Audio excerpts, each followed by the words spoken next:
Hi everyone, आज हम लोग क्वांटम मैकेनिक्स एंड एप्लीकेशन से रिलेटेड जितने भी इंपॉर्टेंट टॉपिक्स है एक ही वीडियो में कवर अप करेंगे। तो थोड़ा वीडियो लंबा हो सकता है, ध्यान से समझना।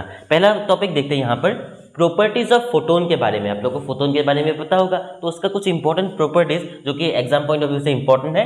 पहला है एनर्जी, जो कि है एच न्यू। एच मतलब क्या है? Planck's constant. यहाँ पर प्लैंक्स कांस्टेंट के बारे में भी पढ़ेंगे, है ना। न्यू मतलब है फ्रीक्वेंसी, ठीक है। नेक्स्ट है स्पीड ऑफ फोटोन्स। जो स्पीड ऑफ फोटोन है बेसिकली स्पीड ऑफ लाइट के बराबर है। आप लोग कह सकते हो कि इज इक्वल टू सी, है ना। कभी कभी ये वैल्यू भी दिया जा सकता है या सी करके भी दिया जा सकता है, यानी कि स्पीड ऑफ लाइट। जो इसका रेस्ट मास है वो है 0। ध्यान रखना, एक है रिलेटिविस्टिक मास और एक है आपका रेस्ट मास, दोनों बिल्कुल अलग है ना। अगर मैं रेस्ट मास की बात करूं तो वो है 0, यानी कि वो जो फोटोन है कभी भी रेस्ट पर होता ही नहीं, वो हमेशा घूमता रहता है, आप लोग कह सकते हो, ठीक है ना। तो रिलेटिविस्टिक मास जो है वो क्या होता है? H nu by C square. क्या है? H nu by C square होगा। लेकिन जो रेस्ट मास है वो क्या है? 0 होगा, ठीक है ना। नेक्स्ट है आपका मोमेंटम। मोमेंटम का वैल्यू क्या है? Momentum is equal to H nu by C. Momentum क्या है? H nu by C. Next हम लोग प्लैंक्स कांस्टेंट के बारे में देखते हैं। तो प्लैंक्स कांस्टेंट मैंने आपको बताया था कि ये हम लोग पढ़ेंगे, है ना। तो ये जो कांस्टेंट है बेसिकली हम लोग जब प्लैंक्स क्वांटम थ्योरी पढ़ रहे थे तब ये निकल के आ रहा है। यहाँ पर ये जो एच है ये है प्लैंक्स कांस्टेंट, ठीक है ना। इसका एक और फॉर्म भी होता है रिड्यूस्ड प्लैंक्स कांस्टेंट, जिसे हम लोग एच डैश करके लिखते हैं, ठीक है ना। तो इसका जो डायमेंशन है बेसिकली वो एग्जाम में पूछा जाता है m1 L2 T-1, है ना। और ये किसके बराबर है? बेसिकली आप लोग को ये भी दिया जा सकता है, ये जो सेमेस्टर एग्जाम्स में तो पूछा जाता है कि ये जो एक्शन है बेसिकली, है ना, एक्शन या एंगुलर मोमेंटम आप लोग कह सकते हो, इसके बराबर है। यानी कि डायमेंशन में अगर हम लोग देखें तो डायमेंशनली एक्शन या एंगुलर मोमेंटम के बराबर है। नेक्स्ट हम लोग देखते हैं इसका मैग्नीट्यूड क्या है? 6.62 × 10⁻34 जूल सेकेंड, ठीक है। नेक्स्ट हम लोग डी ब्रोगली जो मैटर वेव्स है आप लोग को पता होगा, है ना। मैटर जो है वेव फॉर्मेट में भी जा सकता है या पार्टिकल के फॉर्म पर भी जा सकता है, ठीक है ना। तो डी ब्रोगली भाई साहब ने क्या कहा था कि जो मैटर का पार्टिकल्स है वो एक वेव प्रॉपर्टी शो करेंगे, है ना। जिसका जो वेव अगर है ऑब्वियसली वेवलेंथ होगा। वेवलेंथ कितना होगा? Lambda is equal to H by P. यानी कि एच मतलब क्या है? एच मतलब है प्लैंक्स कांस्टेंट, पी मतलब है जो लीनियर मोमेंटम है, ठीक है ना। तो ये है आप लोग का डी ब्रोगली वेवलेंथ। तो मैटर वेव्स के बारे में डी ब्रोगली वेवलेंथ हमें बताते हैं। नेक्स्ट हाइजेनबर्ग अनसर्टेनिटी प्रिंसिपल क्या है? ये कहता है कि uncertainty in position into uncertainty in momentum, अगर हम लोग उसका प्रोडक्ट लेते हैं वो हमेशा या क्या हो उसके बड़ा ही होंगे या इससे इक्वल भी होंगे h क्रॉस बाई 2 से। h क्रॉस मतलब जो रिड्यूस्ड प्लैंक्स कांस्टेंट है, मैंने आप लोगों को बताया था, है ना। नेक्स्ट है आपका नॉर्मलाइजेशन ऑफ वेव फंक्शन। हम लोग को अगर physical acceptability of wave function के बारे में पढ़ना होता तो हम लोग को हमेशा नॉर्मलाइज करना पड़ता है एक वेव फंक्शन को, ठीक है ना। तो यहाँ पर तभी हो गया था फिजिकली एक्सेप्टेबल होता है वो वेव फंक्शन। तो उससे कंडीशन क्या है? दो तरीके से लिखा जा सकता है, इसे सेम ही है लेकिन अलग अलग फॉर्मेट में लिखा जाता है। पहला ये जो है साई स्टार साई, यानी कि बेसिकली जो वेव फंक्शन है उसका स्क्वायर कैसे करेंगे? उसका कॉन्जुगेट लेंगे। कॉन्जुगेट मतलब जो ऊपर में क्या होता है इमेजिनरी पार्ट होता है, आई वाला पार्ट होता है, उसमें नेगेटिव लगा देंगे अगर आई वाला पार्ट है। तो उसका जो इंटीग्रेशन है -∞ से +∞ तक, उसका वैल्यू हमेशा 1 होता है। साई स्टार साई को आप लोग इस तरीके से भी लिख सकते हो, साई का स्क्वायर। मैग्नीट्यूड आप लोग हमेशा लगाना मत भूलना। नेक्स्ट है wave function of A free particle.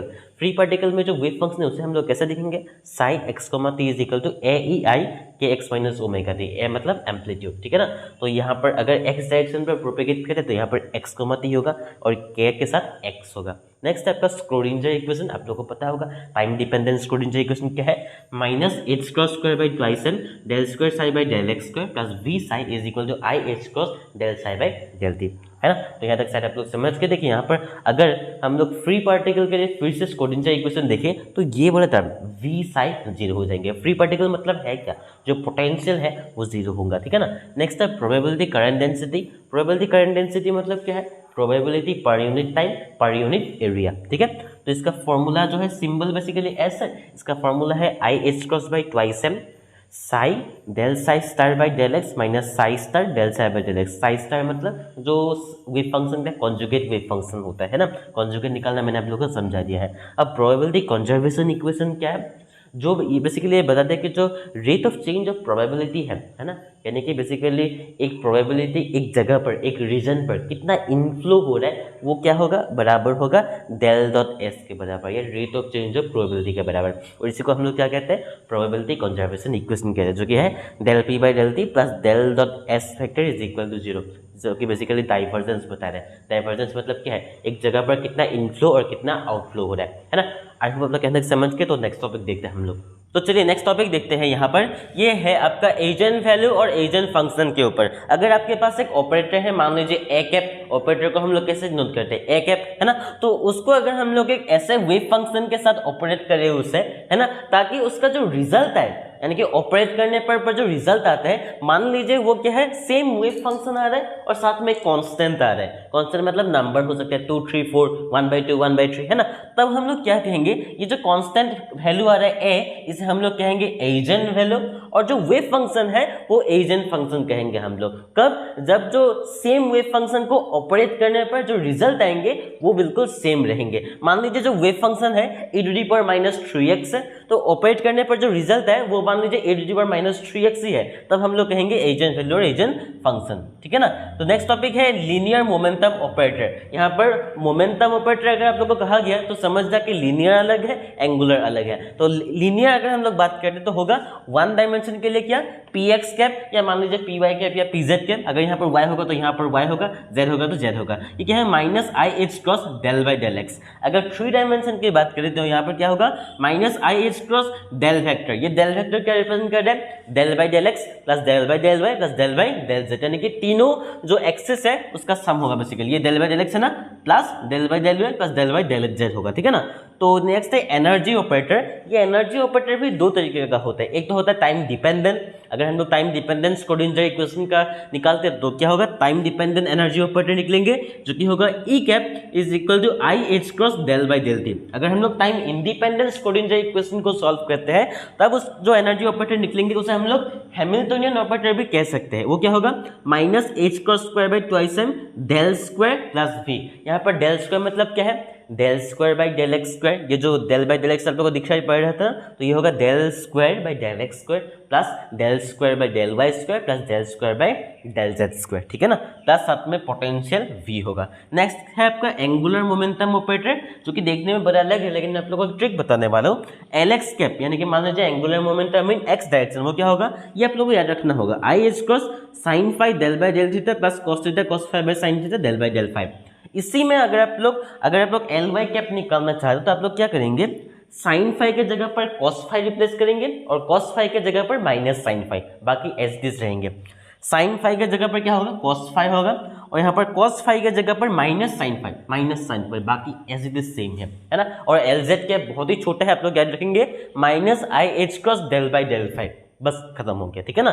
Next है आपका कॉम्यूटेटर ऑफ ऑपरेटर्स। अगर हम लोग दो ऑपरेटर का, है ना, सॉल्व करना चाहते थे, उसका पावर क्या है या पावर है भी या नहीं, है ना, तो सॉल्व करने के लिए हम लोग कॉम्यूटेटर का जो रूल्स है वो लगाना पड़ता है। वो क्या है, मान लीजिए A cap comma B cap, ये क्या है, ऑपरेटर से दो अलग अलग ऑपरेटर है। मान लीजिए पोजीशन ऑपरेटर, मोमेंटम ऑपरेटर हम लोगों ने जो यहाँ पर पढ़ा है, ठीक है ना। तो उसका जो वैल्यू होगा वो कैसे हम लोग ऑपरेट करेंगे, A cap B cap minus B cap A cap, ठीक है ना। मान लीजिए हम लोग पोजीशन और मोमेंटम का ऑपरेटर यूज कर रहे हैं कॉम्यूटेटर के हिसाब से, तो इसका जो वैल्यू आएंगे -i(h क्रॉस, माइनस नहीं सिर्फ i(h क्रॉस आएंगे। अगर हम लोग टाइम और एनर्जी का ऑपरेटर का कॉम्यूटेटर देखते तो क्या वो क्या होगा, -i(h क्रॉस, और ये होगा। अगर हम लोग एंगुलर मोमेंटम और पोजीशन का देखते तो उसका वैल्यू होगा 0। एक बात ध्यान रखना, आप लोगों को कहा गया कि मान लीजिए दो ऑपरेटर हैं, वो कब कॉम्यूट करेंगे कब कॉम्यूट नहीं करेंगे, इस रूल के हिसाब से। अगर 0 हुआ वैल्यू तब कॉम्यूट करेंगे। हम लोग कहेंगे कि ये जो दो ऑपरेटर्स है, पोजीशन और एंगुलर मोमेंटम, ये जो ऑपरेटर्स है बेसिकली एक दूसरे के साथ कॉम्यूट करेंगे, COMMUTE कॉम्यूट करेंगे। अगर नॉन जीरो वैल्यू है तो नहीं करेंगे, ऑब्वियस सी बात है, ठीक है ना। तो नेक्स्ट है यहाँ पर एक्सपेक्टेशन वैल्यू। एक्सपेक्टेशन वैल्यू में क्या होगा, बेसिकली यहाँ पर कोई भी एक ऑपरेटर मान लीजिए आपका क्या हो सकता है, पोजीशन, तो यहाँ पर x y z कुछ भी लिख सकते हो। अगर थ्री डायमेंशन की बात करें तो r वेक्टर होगा, तो यहाँ पर वैसे सेम होगा, साई स्टार साई x को माती सबके लिए सेम होगा, सिर्फ यहाँ पर चेंज क्या होगा, ए कैप, यानी कि ऑपरेटर का वैल्यू आप लोग को पुट करना पड़ेगा। अगर आप लोग को मोमेंटम दिया गया है तो यहाँ पर px लिखना और इसका जो वैल्यू है वो यहाँ पर लिखना, बाकी साई स्टार साई साथ में हमेशा आएंगे। नेक्स्ट है आपका एहरेनफेस्ट थ्योरम, जो कि बेसिकली क्या है, अगर हम लोग जो पोजीशन ऑपरेटर है उसको अगर हम लोग एक्सपेक्टेशन वैल्यू है, एक्चुअली एक्सपेक्टेशन वैल्यू है उसका अगर हम लोग विद टाइम डिफरेंशिएट करें, साथ में m को मल्टीप्लाई करें तो ये मोमेंटम आ जाता है, ठीक है ना। क्योंकि देखिए ध्यान में रखना, देखिए ये जो x/t है बेसिकली क्या है, वेलोसिटी, मास इनटू वेलोसिटी क्या है, मोमेंटम। इस तरीके से आप लोग याद रख सकते हो, ठीक है ना। नेक्स्ट है dpx/dt is equal to minus del v by del x, जो कि पोटेंशियल है। यहाँ पर ये सिंबल मतलब क्या है, एक्सपेक्टेशन वैल्यू का सिंबल है ना। आई बात क्या तक समझ के। तो नेक्स्ट टॉपिक देखते हैं। तो चलिए नेक्स्ट टॉपिक देखते हैं यहाँ पर गॉसियन वेव पैकेट के बारे में। तो वेव पैकेट के बारे में आप लोगों को पता होगा, superposition of A number of waves, ठीक है ना। तो उस वेव पैकेट में एक और टाइप है गॉसियन वेव पैकेट। तो इसमें क्या होता है, जो हाइजेनबर्ग अनसर्टेनिटी प्रिंसिपल होता है वो नॉर्मल वेव पैकेट के लिए एप्लीकेबल होता है। जिसमें क्या था, del x del p is equal to greater than equal to h cross by 2। लेकिन यहाँ पर जो गॉसियन वेव पैकेट है इसमें जो हाइजेनबर्ग अनसर्टेनिटी प्रिंसिपल को जो लोएस्ट वैल्यू है यानी कि मिनिमम वैल्यू है equal to h cross by 2 ये फॉलो करके चलता है, ठीक है ना। तो यहाँ पर नेक्स्ट देखते हैं मोमेंटम स्पेस वेव फंक्शन। जो मोमेंटम स्पेस वेव फंक्शन होता है, नॉर्मल वेव फंक्शन साई होता है ना, साई और एक्स होता है। लेकिन यहाँ पर अगर हम लोग मोमेंटम स्पेस वेव फंक्शन की बात करें तो यहाँ पर होगा फाई ऑफ पी एक्स, यानी कि जो मोमेंटम है उसका वेव फंक्शन है। और ये हमेशा फोरियर ट्रांसफॉर्म को फॉलो करके चलता है। जो पोजीशन के लिए फोरियर ट्रांसफॉर्म था, यानी कि ध्यान से देखना यहाँ पर, अगर आप लोग यहाँ पर पी एक्स लिख रहे हो, यहाँ पर साई एक्स लिख रहे हो, तो यहाँ पर आप लोग ये जो साई एक्स है, ये जो पोजीशन का वेव फंक्शन है, ये आप लोग यहाँ पर लिख सकते हो। और ये जो फाई पी एक्स है ये आप लोग यहाँ पर लिख सकते हो। एज इट इज बाकी फॉर्मूला बिल्कुल सेम रहेंगे, लेकिन यहाँ पर डी एक्स था, यहाँ पर डी पी एक्स होगा। तो ये momentum space wave function Fourier transform को फॉलो करके चलता है, ठीक है ना। ये बात आप लोग हमेशा याद रखना। नेक्स्ट है स्टेशनरी स्टेट्स के बारे में हम लोग पढ़ते। देखिए वो स्टेट्स को हम लोग स्टेशनरी स्टेट्स कहते हैं। मान लीजिए एक ऐसा वेव फंक्शन है ना, या मान लीजिए एक ऐसा आप लोगों के पास सॉल्यूशन है जो कि बेसिकली टाइम पर डिपेंडेंट नहीं है। उसका जो प्रोबेबिलिटी डेंसिटी है वो टाइम पर डिपेंडेंट नहीं है। प्रोबेबिलिटी डेंसिटी कैसे निकालते हैं, जो भी वेव फंक्शन है और उसका जो कॉन्जुगेट है मल्टीप्लाई कर दीजिए तो प्रोबेबिलिटी डेंसिटी निकल के आ जाते हैं। तो प्रोबेबिलिटी डेंसिटी अगर टाइम पर डिपेंड नहीं कर रहा है तो हम लोग कह सकते हैं कि ये जो स्टेशनरी स्टेट्स है और जो स्क्रोडिंजर इक्वेशन का सॉल्यूशन है, टाइम डिपेंडेंट है टाइम इंडिपेंडेंट, दोनों ही स्टेशनरी स्टेट्स को फॉलो करके चलते हैं। नेक्स्ट देखते हैं हम लोग जीरो पॉइंट एनर्जी।